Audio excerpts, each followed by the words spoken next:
Good afternoon. I can report to our community formal charges have been filed related to the March 20th shooting death of Edwin Garcia Smith.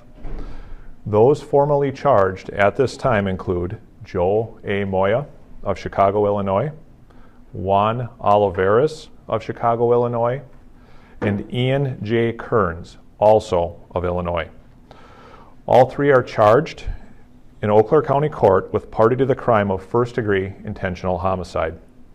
Moya and Olivares have been arrested and are being held in the Cook County, Illinois jail, pending extradition back to Eau Claire. Kearns remains at large and is being sought. We are working with our law enforcement partners to get Kearns into custody at this time. A summary of the events from the homicide and the investigation are as follows. On March 20th of this year, at approximately 8:40 p.m., the Eau Claire Police Department received several 911 calls of gunshots at a residence in the 4600 block of Kappus Drive. This is a multi-unit apartment building on Eau Claire's south side. Upon arrival, officers located Edward Garcia Smith on the front steps bleeding. Officers attempted numerous first aid interventions in an attempt to save Garcia Smith's life, but they were unsuccessful. Smith was pronounced deceased at the scene. A second gunshot victim, an adult female, was found inside the residence with a wound to the upper right leg. Officers provided first aid to this victim, including the application of a tourniquet. She was transported by ambulance to a local hospital and is expected to survive. There were 3 children also present at the residence when the incident occurred. They were ages 5 years, 3 years, and 3 weeks of age. Our initial responding officers secured this scene and searched the neighborhood in order to ensure the safety of the neighboring residents and attempted to locate the suspects. We were not able to locate them that evening. In the immediate aftermath of this incident, a comprehensive investigation began. The investigation determined 2 suspects forcibly entered this apartment with guns. One suspect confronted Garcia Smith, while the other began searching the inside of the residence. An altercation ensued between the suspects, Garcia Smith, and the female shooting victim. Garcia Smith was shot multiple times. The female victim was shot 1 time in the leg. She was holding her 3-week-old baby when shot.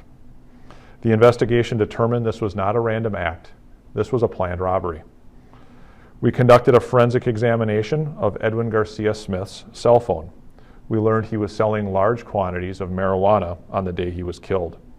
Garcia Smith was a known gang member and had ties to the Chicago, Illinois area. During the altercation, 1 handgun was dropped by a suspect and left behind. This handgun was sent to the Wisconsin State Crime Laboratory for forensic examination. The crime lab located a latent fingerprint and latent palm print on the gun's ammunition magazine.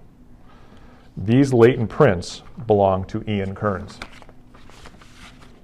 Kearns is from Chicago, Illinois, and is known to the Chicago Police Department as a gang member. Detectives interviewed neighborhood residents who lived near the homicide scene. Nearby residents reported seeing a black sport utility vehicle with blue-colored license plates in the area throughout the afternoon of March 20th, just prior to the homicide. Detectives canvassed Eau Claire businesses and other locations in our city for video surveillance footage. A black GMC Yukon sport utility vehicle with blue-colored Illinois license plates registered to Juan Olivares was identified at numerous locations on the south side of Eau Claire that afternoon. Olivares is from Chicago, Illinois, and known to the Chicago Police Department as a gang member. Detectives located a hat outside the residence in the path the suspects likely took when fleeing the scene. From the review of video surveillance footage from local businesses, our detectives located Kearns, Olivares, and a 3rd suspect purchasing a similar hat on the day of the homicide in Eau Claire. Through a review of the social media affiliations of Kearns and Olivares, as well as the financial transactions the suspects were involved in, the 3rd suspect was identified as Joe Moya. Moya is also from Chicago, Illinois, and is known to the Chicago Police Department as a gang member. The review of video surveillance footage identified Ian Kearns Joe Moya and Juan Olivares on the south side of Eau Claire throughout the day of the homicide. These 3 suspects were always together. Following the homicide, these suspects fled Eau Claire and returned to their home state of Illinois. On April 14th, Eau Claire police detectives traveled to Chicago, Illinois, related to this investigation. The following day, Joe Moya and Juan Olivares were taken into custody with the assistance of the Chicago Police Department. Moya and Olivares are currently being held in the Cook County Jail, awaiting extradition back to Eau Claire. Ian Kearns is still being sought. We are working with our partners at the Chicago Police Department, the United States Marshals Service, and other agencies in order to locate this fugitive. Our investigation is not done. We are transitioning from gathering the fundamental facts of these crimes to locating and apprehending Ian Kearns. We are also preparing for a prosecution. I understand our community will have additional questions about this incident. We must be patient. We cannot disclose information that may compromise the remaining investigation or jeopardize the forthcoming prosecution of these crimes. I would like to extend my condolences to the family of Edwin Garcia Smith. I would like to express my concern for the surviving shooting victim. Despite what we've learned about these events, a young life was lost in our community. A father was shot and killed, and a mother was critically wounded in front of her 3 children. These were senseless and tragic events. I would like to thank our partners who have helped in this investigation. I would like to thank Eau Claire County District Attorney Gary King, the Wisconsin State Crime Laboratory, the Chicago Police Department, the Cook County State's Attorney's Office, the Illinois State Police, the Illinois Department of Corrections, the Eau Claire County Sheriff's Office, the Eau Claire County Medical Examiner's Office, the University of Wisconsin Hospitals in Madison, Wisconsin, and finally the Wisconsin State Patrol. I would like to thank the Eau Claire community.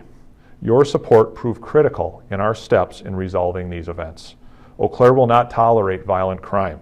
We will not accept drug robberies and shootings as routine or normal. We have a strong community that takes an active role in making this a better place. We solve this together. Finally, I'd like to thank the men and women of the Eau Claire Police Department. Through your heroic efforts during the initial response, you protected others. Through your tireless and skilled efforts, we have worked towards closure to these events for the victims in our community as part of the follow-up investigation. All of your efforts are consistent with our department's values, our purpose as an organization, and our vision for Eau Claire. Thank you, and I am able to address some follow-up questions. I've got a couple of questions, Chief. Are these 3 it? Are there any people you're looking for anymore at this point? The investigation is still active and ongoing, and we are looking into the fact, or looking into whether others were involved.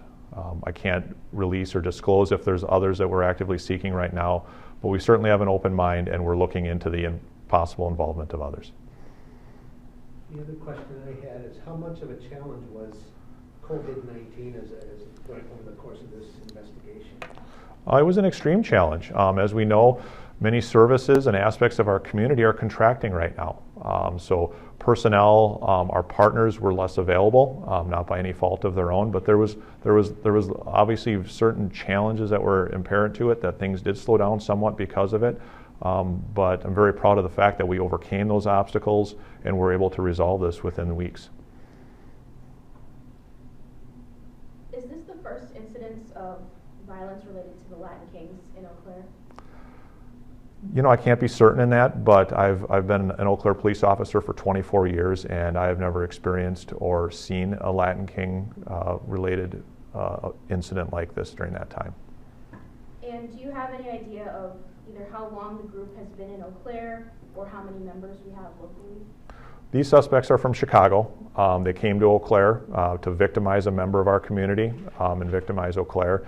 They're not residents here, but clearly there are ties to our community, and understanding that and dealing with that is certainly part of our efforts.